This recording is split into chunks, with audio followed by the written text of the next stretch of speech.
Bismillahirrahmanirrahim. Assalamualaikum warahmatullahi wabarakatuh. Waalaikumsalam warahmatullahi wabarakatuh. Ahlan wa sahlan teman-teman semua, kembali lagi bersama saya Lutfia Haura di podcaster Stidi Al-Hikmah. Pada sesi podcast kali ini kita kedatangan tamu yang sangat luar biasa, yang sekarang beliau sudah berada di sebelah saya. Beliau adalah seorang pemain film atau artis sekaligus ibu rumah tangga dan juga mahasiswi di kampus kita tercinta. Kita sapa dulu yuk, Mami Nevi. Assalamualaikum Waalaikumsalam warahmatullahi wabarakatuh. Gimana kabarnya Mami? Alhamdulillah baik. Sekarang kita mau tanya-tanya sedikit ke Mami, boleh ya? Boleh. Jadi aku penasaran banget ini. Pertama kali Mami main film tuh kapan sih? Gimana Mami tuh bisa main film pertama kali? Apa Mami ikut casting atau gimana tuh Mami? Mami pertama main film di tahun 2014. Jadi nggak pakai proses casting.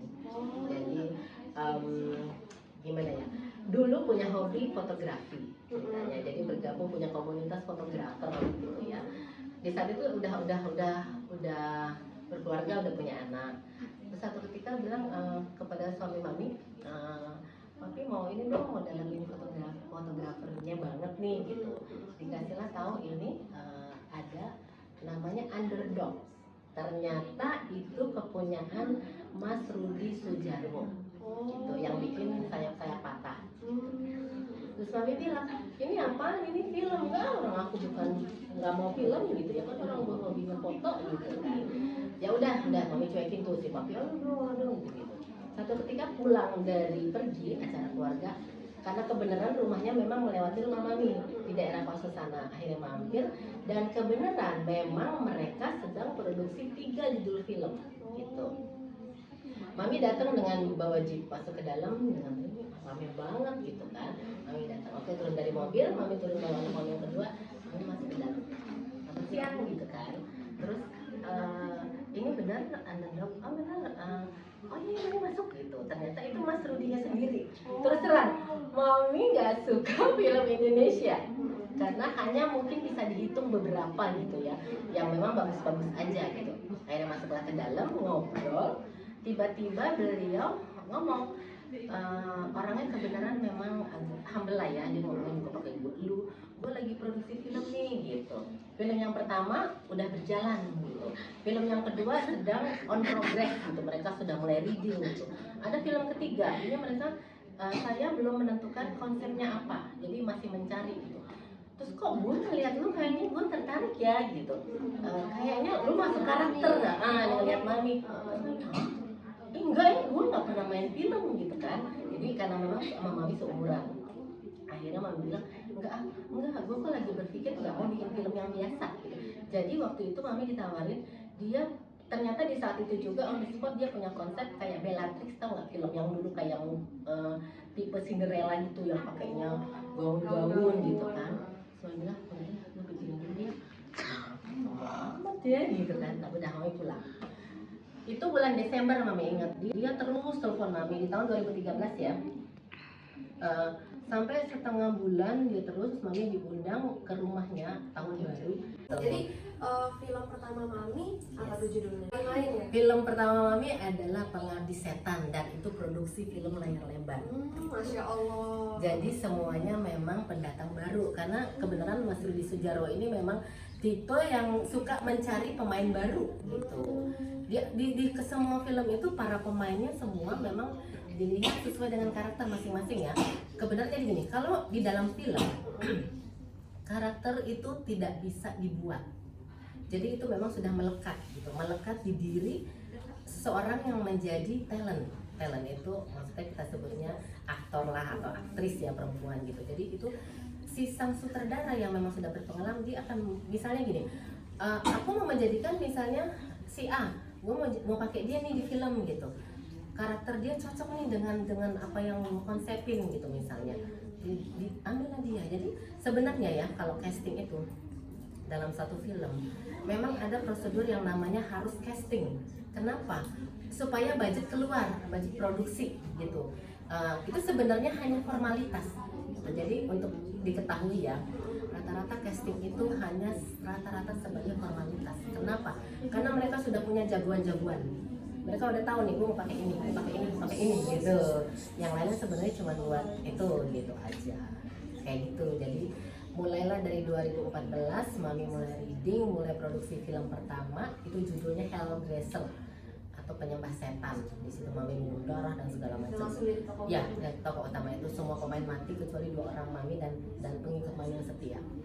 Langsung boleh nanti ditonton ya teman-teman ya filmnya ya. Udah pernah ya kayaknya di share Iya. yang bilang udah takut gitu, padahal itu bukan horor, itu tuh thriller. Jadi yang jadi ada beda ya.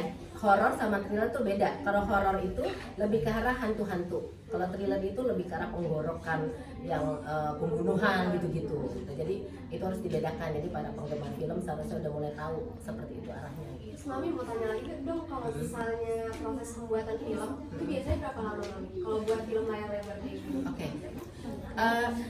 Di dalam industri film, layar lebar itu yang tertinggi. Kenapa? Karena dia nggak sembarangan kayak sinetron yang kita pegang stripping. Kalau sinetron itu dia lebih ke arah jadi kayak asal, yang penting gue dapet duit gitu. Kalau layar lebar, mereka lebih ke arah observasi. Bahkan bisa kayak Cut Nyatin kan bikin film bisa 5 tahun. Mereka langsung ke hutan gitu kan, harus mendalami banget gitu. Emang harus bener-bener menjiwai isi film itu. Bahkan di film layar lebar itu mau makeup nggak bisa sembarangan juga. Gua bisa mau gue maunya makeup gue cantik gitu, gue mau bikin enggak. Jadi kalau memang harus jelek ya jelek, kalau memang harus tua ya tua gitu. Kalau sinetron kan lihat nggak sinetron Indonesia? Waduh, ininya bulu matanya gitu kan, nah itu lebay sih gitu. Gitu ya. Terus sekarang Mami masih ada nggak tuh pameran-pameran yang film? Kemarin sebelum kita offline, sebenarnya memang masih bisa karena offline ya. Sejak offline udah jelas nggak bisa nih. Ini bilang saya nggak bisa karena Mami lagi fokus. Mami udah komit, udah mengambil jalan tertentu harus selesai. Kalau itu kan ibaratnya tambahan. Saya cuma punya waktu hari Kamis atau Sabtu Minggu. Tapi memang di industri film, kalau Sabtu Minggu itu berat untuk produksi. Kenapa? Mereka harus nyewa villa, itu lebih mahal biasanya, kayak gitu. Jadi rata-rata mereka kalau syuting tidak ngambil Sabtu Minggu. Ya, satu weekday gitu ya Mami? Ya, gini produksi. Tapi sebenarnya Mami, cita-cita Mami tuh emang jadi artis ya? Kalau boleh tahu cita-cita Mami dulu tuh apa sih? Dari kecil ya? Pengen jadi dokter. Pengen jadi dokter. Gak selalu merangkak anak kecil ya, pengen jadi dokter gitu. Tapi memang dari kecil itu Mami tuh biasa nari. Adiknya Mama, omnya Mami itu fotografer. Jadi memang udah biasa depan kamera gitu. Jadi dari kecil udah berduit yang Mami bilang tadi. Bahkan dari uang nari Mami bisa beli kamera Olympus. Saat dulu tuh Olympus keren, mahal. Cuman memang dari kecil tuh selalu gini, aku pengen baju. Terus punya halusinasi gitu loh. Ternyata itulah yang dibilang tadi. Aku ntar kalau pakai baju ini ntar gue jadi cantik jadi gini. Ternyata itu mungkin ya, kita bakal jadi akhirnya jadi bisa main film itu mungkin. Tapi sekarang ada perubahan cita-cita nggak tuh? Tetap mau main film aja ya? Pengen fokus di dunia perfilman atau gimana? Enggak sih. Gimana? Kalau Mami tipe orang yang tidak mau menyia-nyiakan waktu dengan gak ngapa-ngapain. Makanya hidup Mami beda-beda. Yang satu dari pertama Mami kecil penari Bali, itu yang sampai keluar negeri juga, pertukaran kebudayaan. Setelah itu Mami kerja juga di perusahaan asing. Terus Mami sempat masih sebelum kuliah ya, itu pagar ayo itu duitnya kenceng banget. Sabtu Minggu itu nggak ada pacaran, itu duit kenceng masuk tuh gitu. Saat itu tempat sanggar Mami nari kebenaran rekanannya istana lah ya, kalau istana itu ada acara apa kami dipanggil gitu. Setelah itu Mami mulai begitu udah kerja punya duit, mulai keluar negeri, ke luar negeri, jalan-jalan lah gitu, sampai menghabiskan diri sendiri sama hobi fotografi. Habis itu selesai kuliah kerja. Setelah itu mulai traveling, mulai fotografer, mulai balapan mobil, main film, kuliah. Masya Allah.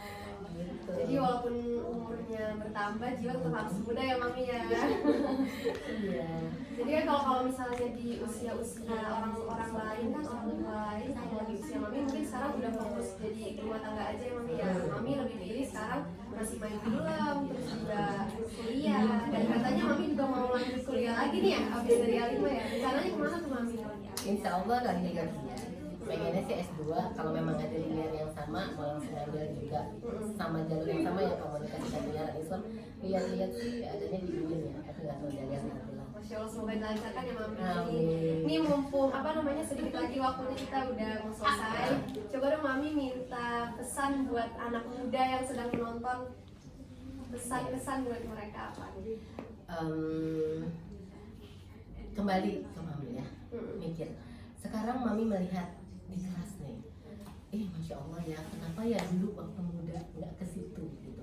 Apalagi ngelihat anak-anak Mami sih ya, kalau Mami bilang, Masya Allah gitu, pesantren, terus ilmu agamanya juga bagus, akhlaknya juga insya Allah bagus gitu. Ayo, jangan sia-siakan waktu gitu. Sedikit apapun waktu yang kita punya, manfaatin. Kenapa? Kalau kita udah tua, udah mulai, itu penyakit udah mulai datang. Misalnya coba pupuk gitu loh, keinginan kita, kemauan kita. Di saat kita memang harusnya belajar, ya belajar. Jangan cari-cari alasan gitu. Manfaatkan waktu yang ada untuk belajar, kejar cita-cita. Itu aja kalau kita sekolah, kuliah gitu ya, belum tentu juga bisa terima kerja gitu. Jadi kita harus di planningin dari sekarang. Kita mau jadi apa nih gitu, tujuan hidupnya apa gitu. Terus bikin planning, do it, jalanin gitu kan. Jangan bermalas-malasan karena waktu itu akan kembali. Jangan cuma Betul, jangan cuma dibayangin, terus pikirkan.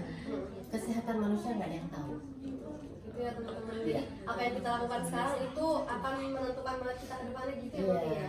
Makasih banyak ya Mami udah mau sharing-sharing di podcast kali ini. Semoga bermanfaat. Terima kasih juga teman-teman semua yang sudah menonton. Semoga apa yang Mami sampaikan tadi bisa bermanfaat dan juga bisa menambah wawasan teman-teman semua. Sekian dari kami. Wassalamualaikum warahmatullahi wabarakatuh. Waalaikumsalam. Kita Iya.